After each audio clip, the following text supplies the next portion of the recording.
All right, today we have this beautiful light fixture for a bathroom or anywhere you want to put it out there. It's pretty much for indoors, not outdoors. It's not outdoor graded.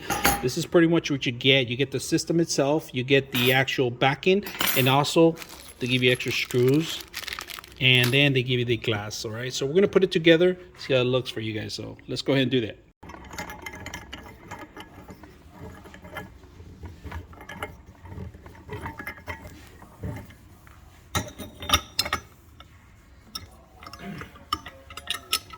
You can add your own LED lights if you want.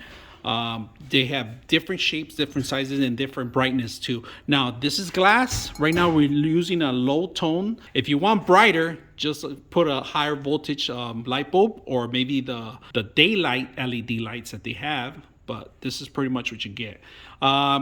Easy to maintain, easy to manage, easy to stick your hand in here. And these are large light bulbs, but you can still stick your hand and twist them out. If you have slimmer ones, it'll be much easier. But beautiful fixture. I hope you guys enjoy the video. 99.6 of you are not subscribers in my channel.